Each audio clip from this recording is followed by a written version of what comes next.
The behavioral modification unit at Harwick Correctional had been sealed for 11 months before administration decided to use it again, not for punishment, for study. That was the word they used in the memo, study. And Dr. Elliot Rains, who had spent 19 years studying the criminal mind in facilities considerably less sterile, accepted the assignment without hesitation because he did not believe in atmospheres, did not believe in haunted places, and found the clinical challenge genuinely interesting.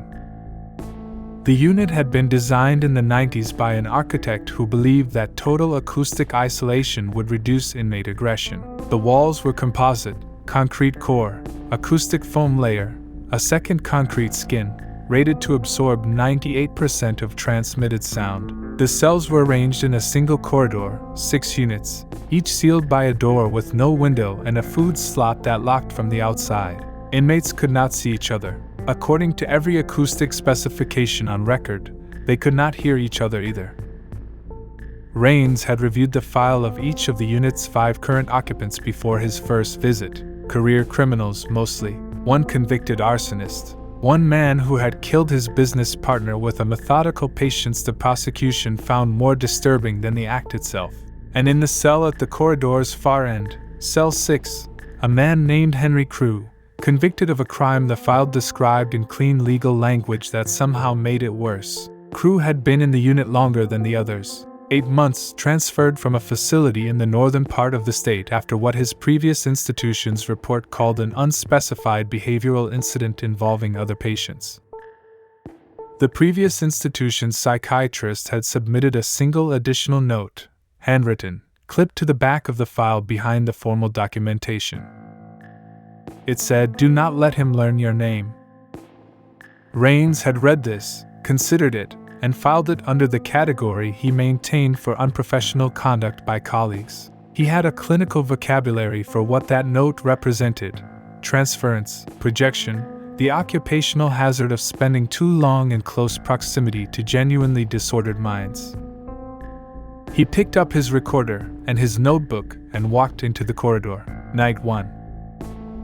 The unit smelled like sealed air, the particular flatness of a place from which weather had been entirely removed. Rains noted this in his log as he walked the corridor. The overhead lights were the color of old bone. His footsteps made almost no sound on the rubberized floor, which he found briefly disorienting in the way that small wrongnesses can be before the mind adjusts. He conducted 5 interviews that first night.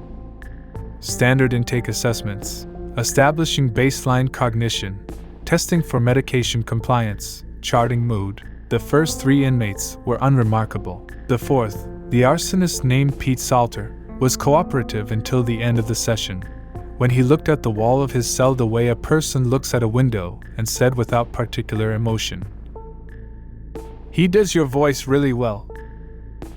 Rains made a note. "Who does?" "The man next door." Salter's eyes stayed on the wall. "He's been doing it since this afternoon, practicing."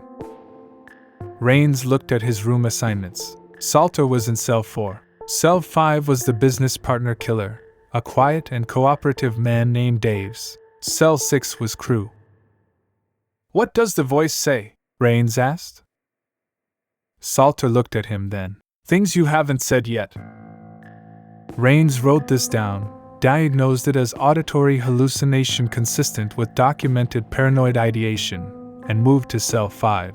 Daves had nothing unusual to report. He pressed his palm flat against the wall shared with cell 6 while he spoke, absent-mindedly, the way you might rest a hand on a railing. Cell 6 was at the end of the corridor. The door was identical to the others. Rains unlocked it and went in. Crew was sitting on his bunk in the way that very still things sit, not resting, not waiting, simply occupying space with an economy of presence that Rains recognized from a specific category of patient, the ones who had gone somewhere internal and were conducting their lives mostly from there. He was perhaps 50, pale in the particular way of long-term indoor living, the skin color of old newsprint. His eyes, when he looked up, were interested, not in the way people are interested in visitors, in the way people are interested in something they ordered and are checking the delivery against the description. "Dr. Rains?" he said, not a greeting, an identification. That's right, Rains sat down. Have we met before? No, Cruz said, but I've been expecting you. Rains ran the session for 40 minutes. Cruz was articulate, measured, and revealed nothing he wasn't ready to reveal, which was a kind of intelligence Rains respected even in the context of a forensic evaluation. At the end, rising to leave, Rains asked the standard closing question, "Is there anything else you want me to know?" Cruz smiled. It was a precise smile, careful. "The walls here are very thin," he said. "Thinner than they told you." Night 2. 2 more inmates reported hearing voices through the walls. The arsonist Salter had slept badly and seemed frightened in a way he was working to hide. He described hearing his own voice for most of the night, not speaking to him but speaking as him, going over memories he hadn't thought about in years. A fishing trip with his father. An argument with a woman he'd loved at 22. Private interior material, the kind that lives below language. "Have you discussed these memories with any staff member?" Rains asked. "Never told anyone," Salter said. "Never told myself, if you know what I mean. Just things that happened, things I remember." He paused. "It knew the words, though. Used the exact words I'd use if I was telling the story." In cell 2, the convicted forger named Ash was less frightened and more angry. He described the voice as parasitic. "It gets in the gaps," he said, "between one thought and the next, and it fills them with things you were about to think." He kept rubbing the back of his neck. "Like it's reading ahead," he said, "like it already finished the book." Rains ran his session with Cruz last. Cruz seemed rested. He seemed, in fact, better than the previous night, an alertness to him, a quality of energized attention. Rains noted this carefully in his log. "The other inmates are reporting auditory disturbances," Rains said. "Voices through the walls, voices that resemble their own." "Yes," Cruz said. Rains looked up from his notebook. "You know about this?" "I know about most things that happen in here." Cruz folded his hands in his lap. "The walls are thin, as I mentioned. The walls are specifically engineered to."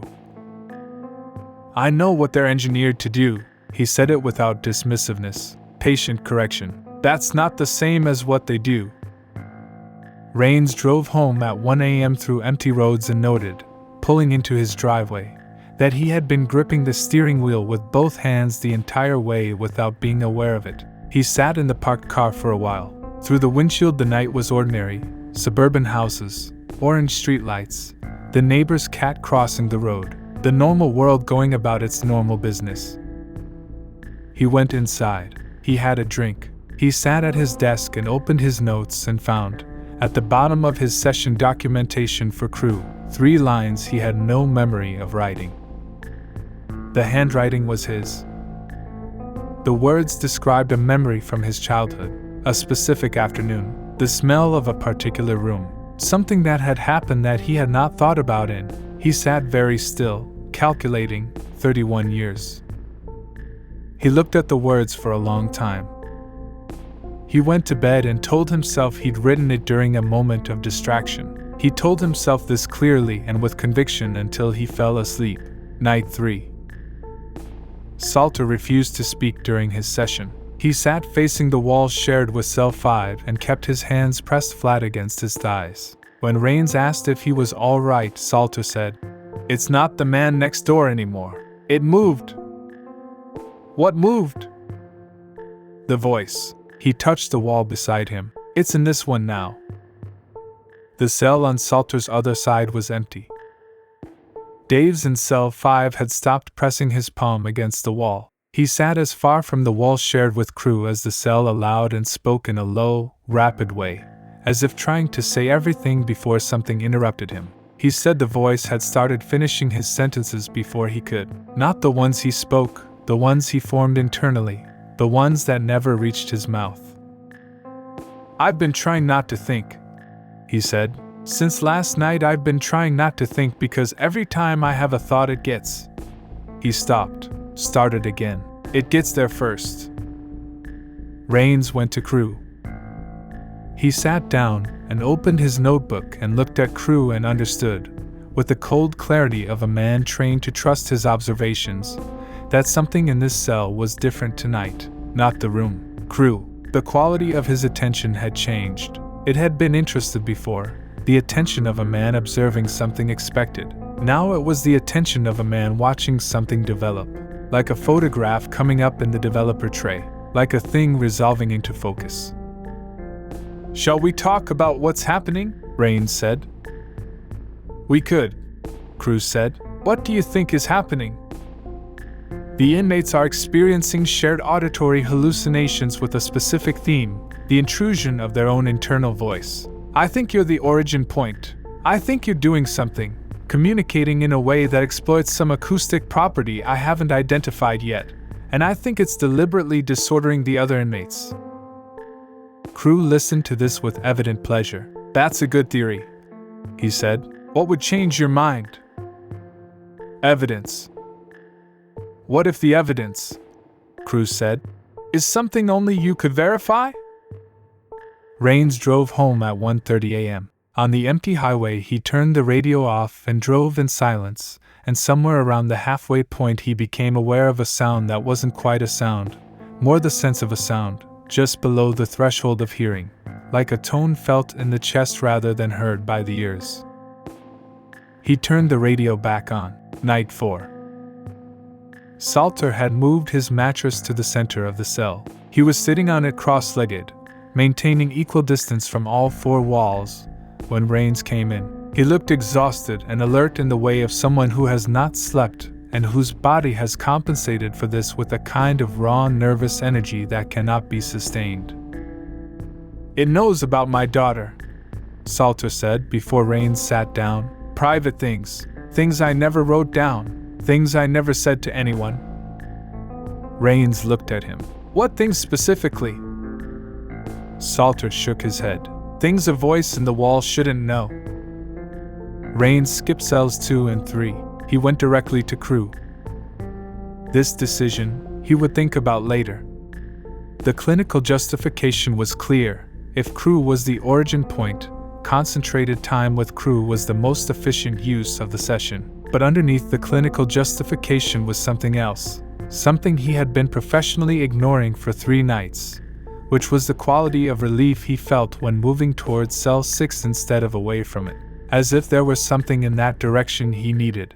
As if he had been missing something and was finally walking toward it. He noted this in his log and bracketed it with a question mark. Crew seemed different again, not energized now, satisfied, in the way of someone who has completed a long project and is reviewing the finished work. He watched Rains sit down with an expression of genuine warmth. "You came early tonight," Crew said. "I wanted more time." "I know," he smiled. "You've been hearing it." Rains said nothing. "Not the words yet," Crew said, "just the presence. You're very controlled, more controlled than the others. That's why this takes longer with you." He tilted his head slightly. "But it's there now, isn't it? Behind things, under things, like a sound in a room you can't quite leave."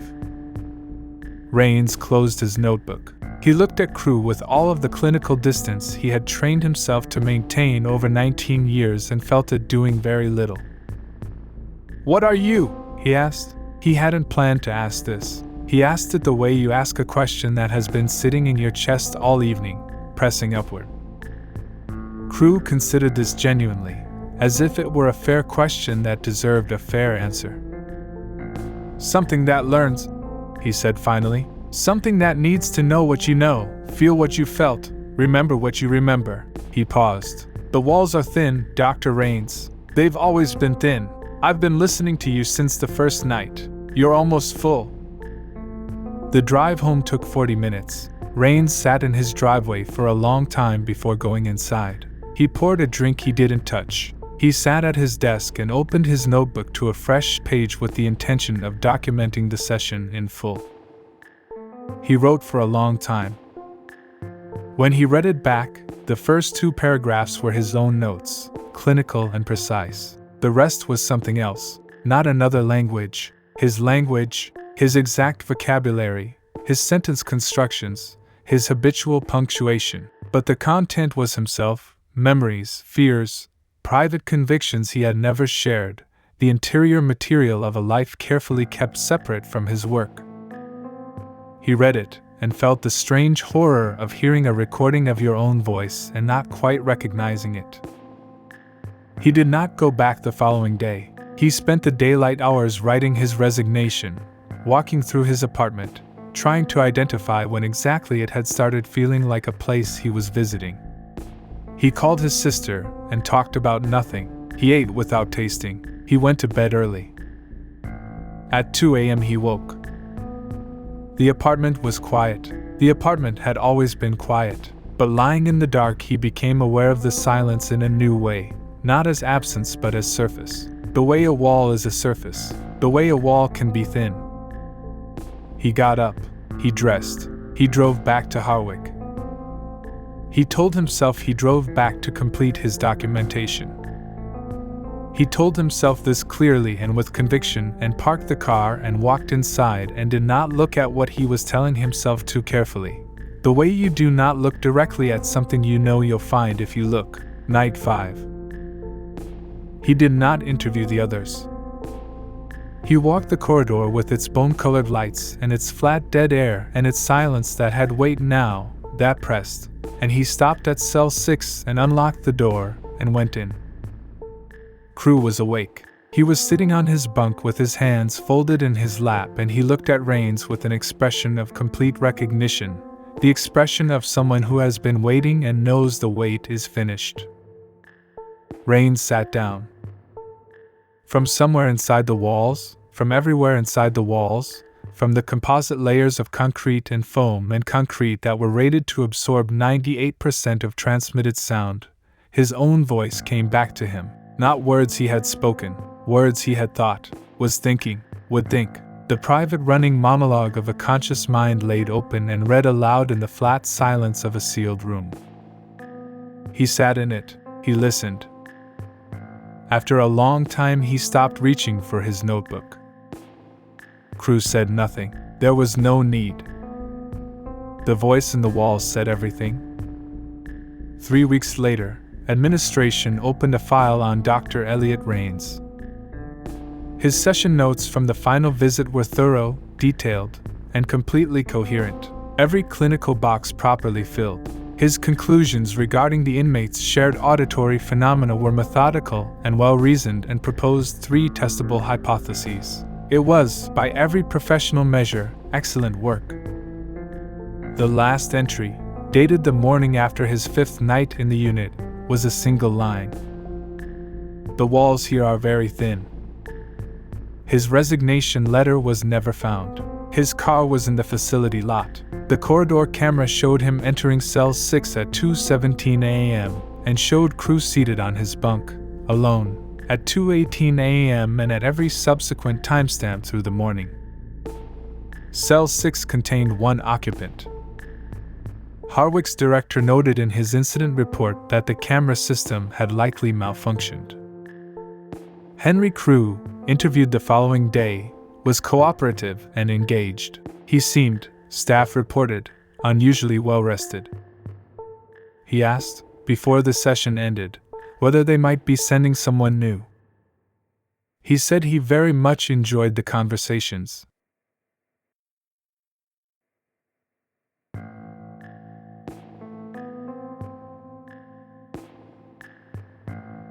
If you enjoyed this video, please do not forget to like, comment, or share this video with your friends.